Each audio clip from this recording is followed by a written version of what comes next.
নমস্কার। আজকের এই ভিডিওর মাধ্যমে আমরা দেখে নেব আপনারা কি করে আপনাদের ভোটার কার্ডের ভুল সংশোধন করবেন। সাধারণত এখন এসআইআর এর ড্রাফট লিস্ট পাবলিশ হয়ে গেছে এবং এখনও আপনারা দেখতে পেন বা আপনাদের আগেও হয়তো ভোটার কার্ডে কোনো না কোনো ভুল ছিল।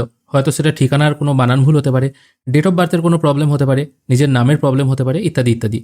এই ভুলগুলো আপনারা কি করে অনলাইনের মাধ্যমে কারেকশন করবেন আজকের ভিডিওতে আমরা সেটাই দেখে নেব। সবার আগে আপনাদের voters.eci.gov.in মানে ভোটার কার্ডের যে অফিসিয়াল পোর্টাল সেখানে চলে আসতে হবে। এখানে আসার আগে আপনাদের ফোন নাম্বারের মাধ্যমে আগে সাইন আপ করে লগ ইন হয়ে যেতে হবে। আমি এখন লগ ইন হয়ে গেছি। এরপর ভোটার কার্ড কারেকশন করার জন্য আপনাদের 8 নম্বর ফর্ম ফিল আপ করতে হবে। এখানে দেখুন বলা হয়েছে correction of entries feel form 8, 8 number form fill up করতে হবে। আমি এখানে আপাতত ফিল ফর্ম 8 এটির উপর একবার ক্লিক করব। এখানে ক্লিক করার পর এখানে জিজ্ঞাসা করা হচ্ছে আপনি যে ফর্মটা ফিল আপ করবেন এটা নিজের জন্য করতে চান না অন্য কোনো ইলেক্টরের জন্য করতে চান। যদি নিজের হয় এখানে সেলফ করে সাবমিট করবেন, আর যদি আদার হয় এটা সবাই আদার রাখারই চেষ্টা করবেন। তারপর এখানে আদার করবেন, তারপর আপনার ভোটার কার্ড নাম্বারটা এখানে পুট করে সাবমিট অপশানে ক্লিক করবেন। সাবমিট করার সঙ্গে সঙ্গে ওই ভোটারের নাম, তার রিলেটিভ নেম সব কিছু শো হবে। এটাকে জাস্ট ওকে করে দেবেন। ওকে করার পর এখান থেকে আপনারা 4টে অপশন পেয়ে যাবেন। কারেকশন করার জন্য আপনাকে সেকেন্ড অপশনটা চুজ করতে হবে। আর বাদ বাকি যে অপশনগুলো আছে সেই নিয়ে আমি অলরেডি আলোচনা করে দিয়েছি। এখানে যেমন বলা হচ্ছে শিফটিং অফ রেসিডেন্স, মানে কেউ যদি তার ঠিকানাটা সম্পূর্ণ চেঞ্জ করতে চায় সেক্ষেত্রে শিফটিং অফ রেসিডেন্স হবে, মানে শুধুমাত্র ঠিকানাটাই চেঞ্জ হবে, অন্য কিছু চেঞ্জ হবে না। সেক্ষেত্রে প্রথম অপশনটা। সেকেন্ড অপশন থেকে আপনারা ভুল সংশোধন করতে পারবেন। থার্ড অপশন বলা হচ্ছে আপনি যদি ভোটার কার্ডের একটা রিপ্লেসমেন্ট চান, হয়তো কপি হারিয়ে গেছে বা ভোটার কার্ডটা হারিয়ে গেছে, আপনি আর একটা কপি পেতে চাইছেন অরিজিনাল, সেক্ষেত্রে থার্ড অপশন। আর 4 নম্বর অপশনে বলা হচ্ছে যদি কোনো ব্যক্তি এই মুহূর্তে হ্যান্ডিক্যাপ্ট হয়ে গেছে, আগে হয়তো ভালো ছিল কিন্তু এখন হ্যান্ডিক্যাপ্ট হয়ে গেছে, সেক্ষেত্রে তাকে রিকোয়েস্ট করা যেতে পারে তাকে হ্যান্ডিক্যাপ হিসেবে গ্রহণ করার। আমরা আপাতত সেকেন্ড অপশনটায় কাজ করব। কোন অপশনগুলোর কি কাজ আমি আলোচনা করে দিলাম। আমি সেকেন্ড অপশনটা চুজ করে ওকে করে দেবো। ওকে করার সঙ্গে সঙ্গে সেই ব্যক্তির স্টেট, ডিস্ট্রিক্ট এবং অ্যাসেম্বলি কনস্টিটিউয়েন্সি মানে বিধানসভার নামটা এখানে শো হবে। মানে ওই ব্যক্তি যে অঞ্চলের ভোটার সেই ডিটেলটা এখানে শো হবে। তারপর পেজটির একটু নিচের দিকে চলে এলে ওই ব্যক্তির নাম এবং তার এপিক কার্ড নাম্বারটা শো হবে। তারপর এখানে 3টে অপশন আছে। প্রথমে বলা হচ্ছে আধার নাম্বার পুট করতে। যদি আপনার আধার নাম্বার থাকে তাহলে এই অপশনটায় টিকমার্ক দিয়ে আধার কার্ড নাম্বারটা পুট করে দেবেন। তারপর বলা হচ্ছে ফোন নাম্বার পুট করতে, সেই জন্য সেলফ এই অপশনটায় পুট করে নিজের ফোন নাম্বারটা পুট করে দেবেন। যদি নিজের ফোন নাম্বার না থাকে, বাবা মা বা অন্য কোনো গার্জেনের থাকে, সেক্ষেত্রে এই অপশনটায় টিকমার্ক দিয়ে তার ফোন নাম্বারটা এখানে পুট করে নেক্সট করবেন। নেক্সট করার পর এখানে দেখুন সি কলমে বলা হচ্ছে আপনি কারেকশনের জন্য অ্যাপ্লাই করেছিলেন, সেই জন্য এটাই সিলেক্ট হয়ে আছে। এখান থেকে কিন্তু আপনি আর বাকি কিছু সিলেক্ট করতে পারবেন না। এবার এখান থেকে দেখুন আপনি কি কি কারেকশন করতে পারবেন। নাম, জেন্ডার, ডেট অফ বার্থ মানে জন্ম তারিখ, তারপর বলা হচ্ছে রিলেটিভ টাইপ মানে সম্পর্কটা এবং রিলেটিভ নেম। এবার যখন রিলেটিভ নেম আমরা চেঞ্জ হবে রিলেটিভ টাইপটাও চেঞ্জ হবে। কেউ যদি হয়তো পিতা থেকে স্বামী করছে তাহলে দুটো অপশনেই টিকমার্ক দিতে হবে, এটাই ব্যাপার। তারপর বলা হচ্ছে অ্যাড্রেস বা ঠিকানা। তাহলে যে প্রথমে একটা বলা হলো যে শিফটিং অফ রেসিডেন্স, আর এখানেও যে একটা অ্যাড্রেসের অপশন আছে, দুটোর ক্ষেত্রে পার্থক্য কি? প্রথম অপশনটা হচ্ছে যাদের ভোটার কার্ডের ঠিকানাটা চেঞ্জ হয়ে যাচ্ছে, মানে ছিলেন আগে মুর্শিদাবাদে চলে আসছেন মালদায়, সেক্ষেত্রে প্রথম অপশনটা শিফটিং অফ রেসিডেন্স, এটা দিয়ে আপনাকে কাজ করতে হবে। বিবাহিত মহিলাদের ক্ষেত্রেও প্রথমে ওই প্রথম অপশনটা দিয়েই কাজ করতে হবে। ধরুন কারোর বিবাহ হয়েছে, বাবার বাড়ি থেকে স্বামীর বাড়িতে আসছেন, আগে ছিলেন মুর্শিদাবাদের বাসিন্দা, হয়ে গেছেন এখন মালদার বাসিন্দা, সেক্ষেত্রে প্রথমে তাকে 8 নম্বর ফর্ম ফিল আপ করে শিফটিং অফ রেসিডেন্স করতে হবে।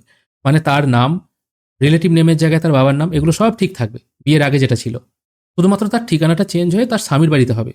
একবার ঠিকানা চেঞ্জ হয়ে স্বামীর বাড়িতে চলে এলে তারপর তাকে বাদবাকি ডিটেলগুলো চেঞ্জ করতে হবে।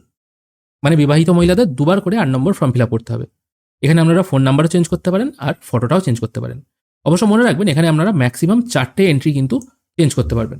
তার মধ্যে বিবাহিত মহিলার কী চেঞ্জ করবে? রিলেটিভ নেম আর রিলেটিভ টাইপ, এই দুটো জিনিস চেঞ্জ করবে। কেউ যদি ফোন নাম্বার চেঞ্জ করতে চায় এই ফোন নাম্বার অপশনটায় টিকমার্ক দিতে হবে। অবশ্য এখানে যে জিনিসগুলো আপনি চেঞ্জ করবেন সেই অনুযায়ী সাপোর্টিং ডকুমেন্টস কী লাগবে সেটাও কিন্তু এখানে বলে দেওয়া আছে। যেমন ধরুন এখানে যদি ফোন নাম্বার চেঞ্জ করতে চান কোনো সাপোর্টিং ডকুমেন্টস লাগবে না। যদি ফটো চেঞ্জ করতে চান সেক্ষেত্রে শুধুমাত্র ফটোটা আপলোড করে দিলেই হবে, সাপোর্টিং কোনো ডকুমেন্টস লাগবে না। জেন্ডার যদি চেঞ্জ করতে চান সেক্ষেত্রে সাপোর্টিং ডকুমেন্টস লাগবে। ডেট অফ বার্থ যদি চেঞ্জ করতে চান সেক্ষেত্রেও সাপোর্টিং ডকুমেন্টস লাগবে। মোটামুটি এটাই হচ্ছে ব্যাপার। তবে এখানে একটা কথা বলে রাখি, নাম ছাড়া বাদবাকি সমস্ত জিনিসগুলো আপনারা ডকুমেন্টের মাধ্যমে চেঞ্জ করতে পারবেন। শুধুমাত্র নাম চেঞ্জ করতে গেলে আধারের সঙ্গে যদি ভোটার কার্ডের নামের কোনো গরমিল থাকে সেক্ষেত্রে আধার ওটিপি পুট করে যখন ফাইনাল সাবমিট করবেন সেক্ষেত্রে কিন্তু প্রবলেম হতে পারে। তাই যারা নাম চেঞ্জ করবেন অবশ্যই দেখে নেবেন আধারের সঙ্গে যেন ঠিকঠাক থাকে। এবার অনেকে বলতে পারেন আমরা তো ভোটার কার্ডটাকে তৈরি করব তারপর তো আধারটা চেঞ্জ করব। এবার এখানে একটা কথা বলে রাখি, আমি এই মুহূর্তে সেরকম কোনো ব্যক্তির নাম এখনো পর্যন্ত চেঞ্জ করিনি যাদের নামের আর কি স্পেলিং মিস্টেক আছে, যে এখানে আধার ওটিপি পুট করার পর সাবমিট হচ্ছে কিনা। কারণ ম্যাক্সিমাম ক্ষেত্রেই দেখা যাবে আধার ওটিপি পুট করার পর আধারের নামের সঙ্গে ভোটার কার্ডের নামের যদি মিসম্যাচ থাকে সেক্ষেত্রে কিন্তু চেঞ্জ করতে অসুবিধা হচ্ছে। এবার কোন ক্ষেত্রে কীরকম ডকুমেন্টস লাগবে সেটাকে দেখে নেওয়া যাক। আমি আপাতত রিলেশন টাইপটা সিলেক্ট করছি, ডেট অফ বার্থটা সিলেক্ট করছি, আর নামটা সিলেক্ট করে নিচ্ছি। এই 3টে জিনিসই মেন। এখানে 4টে সিলেক্ট হয়ে গেছে, তাই বাকিগুলো অটোমেটিক ইনঅ্যাক্টিভ হয়ে গেল। ফোন নাম্বার, ফটো এগুলোর জন্য কোনো ডকুমেন্টস লাগবে না। সবার আগে ফর্ম ফিল আপ করার সময় আপনার সঠিক যে নামটি আছে, ফার্স্ট নেম সারনেম এই অনুযায়ী পুট করবেন। তারপর আপনার সঠিক যে ডেট অফ বার্থটা আছে সেটা এখানে পুট করবেন, এবং রিলেশন টাইপ যেটা আপনি চেঞ্জ করতে চাইছেন, কার সাথে রিলেশন করতে চাইছেন সেটা সিলেক্ট করবেন। তারপর তার নামটা এখানে পুট করে দেবেন। অটোমেটিক এখানে ইংরেজি নাম পুট করলে, যেমন আমি এখানে বিমল পুট করলাম, ট্যাব প্রেস করলে অটোমেটিক বাংলা নামটা চলে আসবে। আর স্পেলিং সংক্রান্ত, মানে যদি সঠিক স্পেলিংটি না আসে সেই রিলেটেড আমি অলরেডি ভিডিও বানিয়ে রেখেছি। এবার কোন ক্ষেত্রে কি সাপোর্টিং ডকুমেন্টস লাগবে সেটা একবার দেখে নেওয়া যাক। নামের জন্য আপনারা আধার কার্ড, প্যান কার্ড, মাধ্যমিকের সার্টিফিকেট, ড্রাইভিং লাইসেন্স, জমির কাগজ, ইন্ডিয়ান পাসপোর্ট, পাসবই এই সমস্ত জিনিসগুলো দিতে পারেন নাম চেঞ্জের জন্য। আর যদি এই সমস্ত ডকুমেন্টসগুলোর মধ্যে কোনো ডকুমেন্টস না থাকে তাহলে আদার ডকুমেন্ট নেম এটা সিলেক্ট করবেন। কোন ডকুমেন্টস আপলোড করছেন, মানে এটা ড্রপ ডাউনে নেই বলেই আপনি আদার সিলেক্ট করছেন, সেই ডকুমেন্টসের নামটা এখানে পুট করে সেই ডকুমেন্টসটা এখানে আপলোড করে দেবেন 2 MB, জেপিইজি অথবা পিডিএফ ফরম্যাটে। তারপর চলে আসছে supporting document date of birth change করার জন্য। যদি জন্ম তারিখে প্রবলেম থাকে সেক্ষেত্রেও ওই মোটামুটি একই জিনিস আপনারা আপলোড করতে পারেন। Aadhaar card, PAN card, driving licence, মাধ্যমিকের সার্টিফিকেট এরকম জিনিসগুলো আপনারা আপলোড করতে পারেন, যেখানে সঠিক ডেট অফ বার্থটা আপনার লেখা আছে ওই ডকুমেন্টসটা। আর একটা বলা হয়েছে রিলেশন টাইপ। রিলেশন টাইপ আর রিলেটিভ নেম এই দুটোর ক্ষেত্রেও কিন্তু ডকুমেন্টস সব একই হতে পারে। তবে বিবাহিত মহিলারা যাদের অলরেডি অ্যাড্রেস চেঞ্জ হয়ে গেছে তারপর কারেকশন করবেন, সেক্ষেত্রে তাদের যদি কোনো ডকুমেন্টস না থাকে সেক্ষেত্রে ম্যারেজ রেজিস্ট্রেশন সার্টিফিকেট দিয়ে তারা রিলেটিভ নেমটা চেঞ্জ করতে পারবেন। সব ডকুমেন্টসই হতে হবে 2 MB পিডিএফ ফরম্যাটে। এখানে সবকিছু ডিটেল ফিল করার পর নেক্সট অপশনে ক্লিক করবেন। তারপর আপনি কোথা থেকে অ্যাপ্লাই করছেন সেটা প্লেসের জায়গায় পুট করে আবার নেক্সট করবেন। তারপর এখানে যে ক্যাপচাটা আছে সেই ক্যাপচাটা একবার রিফ্রেশ করে নেবেন। তারপর ক্যাপচাটা পুট করে প্রিভিউ অ্যান্ড সাবমিট করবেন। প্রিভিউ অ্যান্ড সাবমিট করার সঙ্গে সঙ্গে এখানে আপনার সমস্ত ডিটেলস শো হবে, যেগুলো কারেকশন করতে দিয়েছেন সেগুলো একবার ভালো করে মিলিয়ে নেবেন যে ঠিকঠাক আপনি সাবমিট করলেন কিনা।